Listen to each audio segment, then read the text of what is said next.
Sarai fica com uma pulga atrás da orelha, depois da víbora Nade ter colocado na cabeça da moça que o pai dela não é Lamasse. A jovem não vai descansar. Ela então, muito aflita e com sede de verdade, vai conversar com os seus supostos pais, que são Lamasse e Iafa. Ela vai começar a pressionar os dois, perguntando sobre o que Nade falou. Lamasse e Iafa ficam preocupados e sabem que Nade conhece a verdade. Iafa fica com muito medo do que Nade pode ter falado, porque a ex-sacerdotisa não mede esforços para conseguir o que ela quer. Sarai diz que Nade revelou a ela numa discussão que o pai dela não seria Lamasse. Iafa pergunta do que a jovem está falando. Sarai, com muito medo, pergunta quase chorando se Iafa e Lamasse são os pais dela ou não. O casal fica um tempo em silêncio, mas acaba confirmando.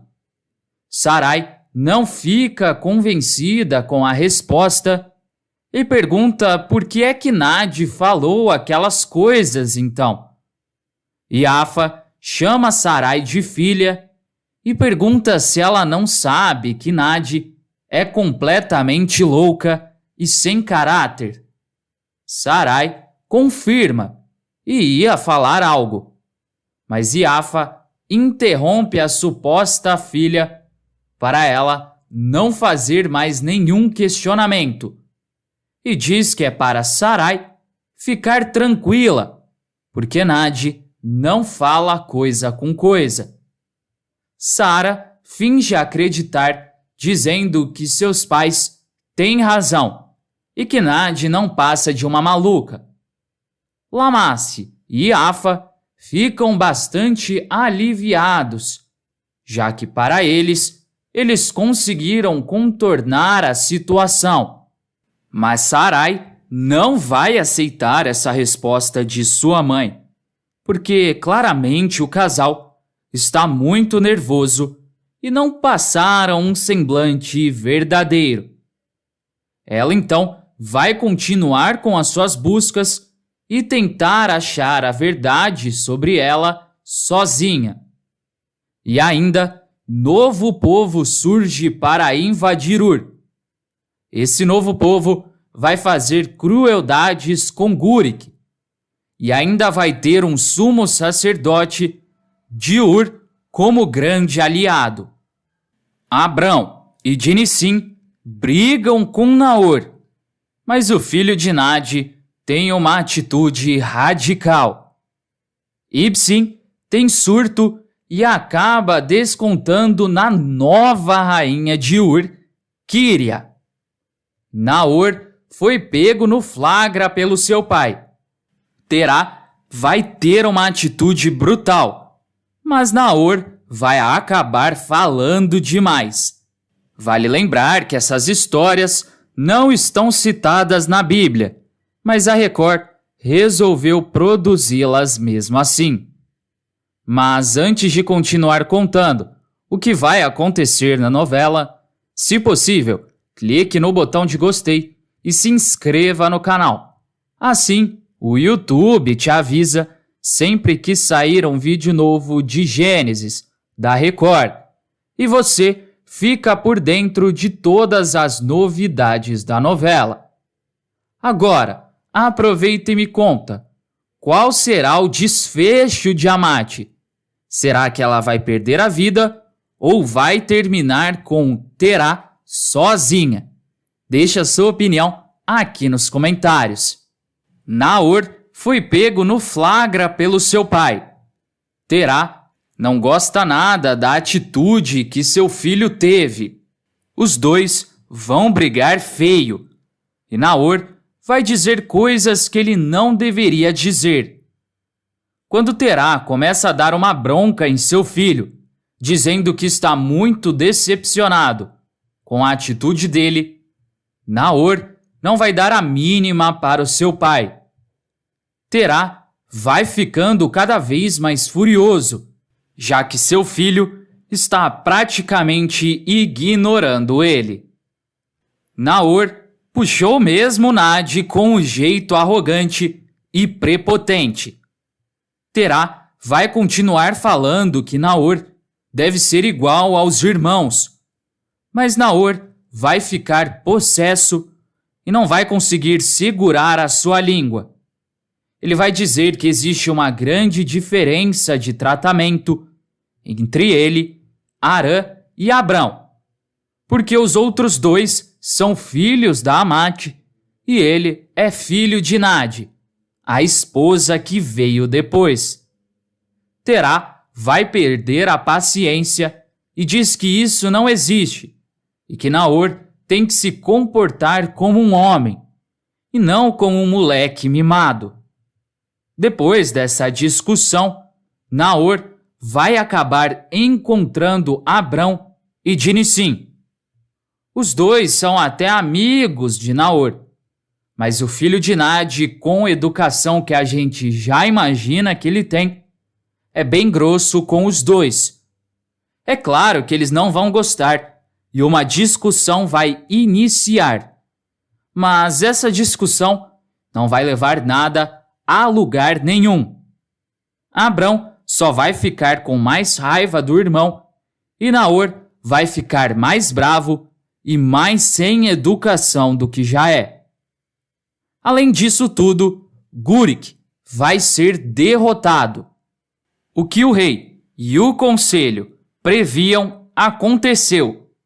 O general acaba tendo a sua embarcação tomada pelos inimigos, que até então não tinham atacado nada de Ur. Mas eles vieram em peso. Gúrik tentou de todos os modos se defender, mas acabou não conseguindo. Elamitas é o nome desse povo, que conseguiu a embarcação de Ur e derrota o general. Isso não vai descer pela garganta de Ibsim. Ele ficará furioso com esse povo, que parecem os amoritas, só que pior. Ele vai tentar de tudo e promete contra-atacar. O rei não quer atacar por causa do que foi perdido, e sim por causa da audácia que esse povo teve de atacar uma embarcação da capital da Mesopotâmia.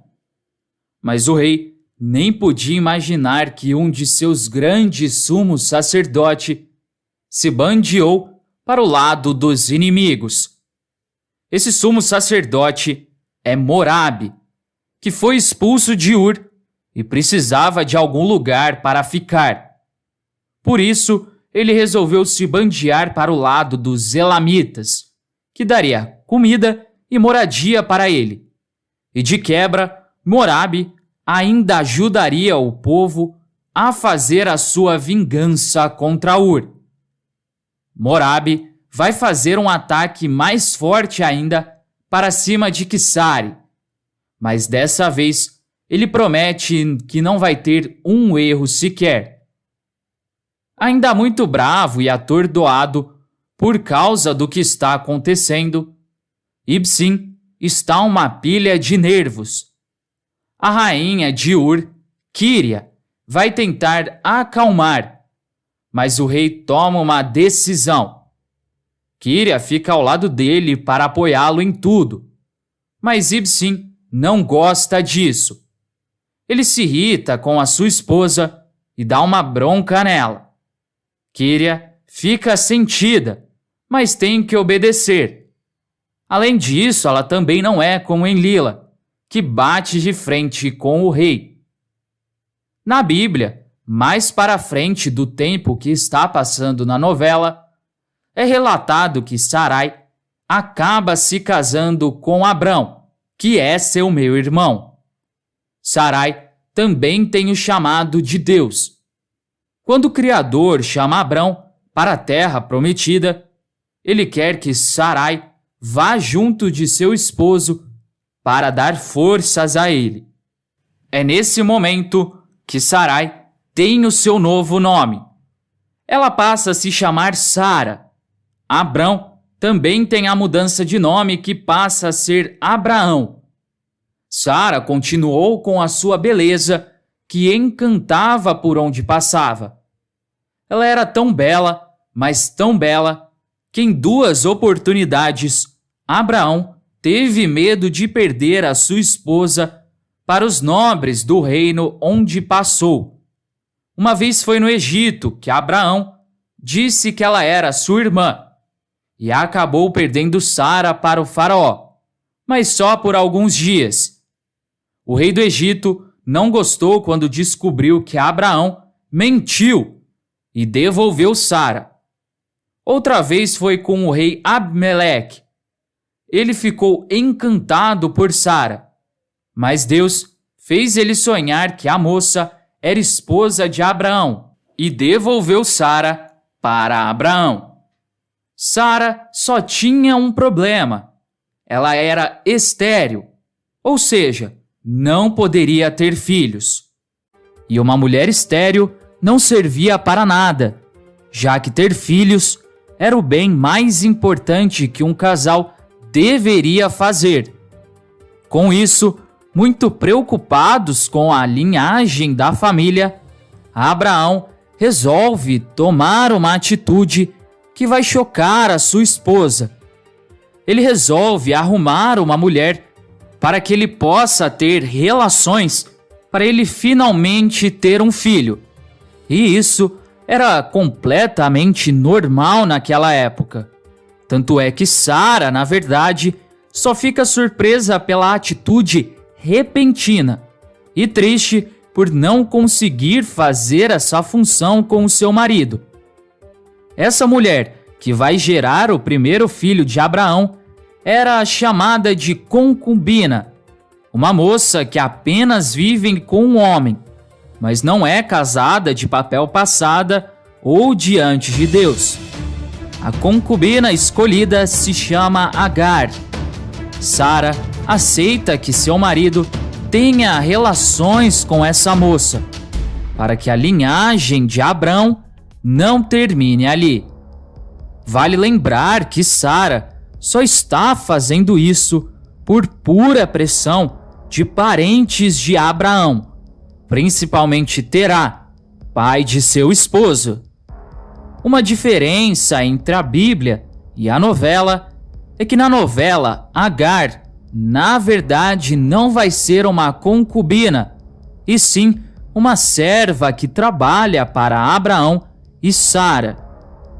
Depois de realizarem algumas relações, Agar acaba ficando grávida, como Abraão e Sara esperavam. E aí começa a linhagem do prometido de Deus. Depois do tempo de gestação de Agar, o primogênito de Abraão nasce. É um menino que se chama Ismael, mas esse bebê não vai ser considerado o primogênito por Abraão, porque Deus estava reservando muitas outras coisas para esse casal. Coisas essas que vão mudar para sempre a vida de Sara e de Abraão. Por um verdadeiro milagre de Deus, Sara acaba ficando grávida de seu esposo mesmo. Esse sim será o primogênito de Abraão, o filho que esse casal tanto esperou. E Deus quis mostrar a todos que nada é impossível quando se tem fé. Antes de ir embora, não se esqueça de deixar aqui nos comentários a sua cidade e o seu estado, de onde você está assistindo a novela. Até mais!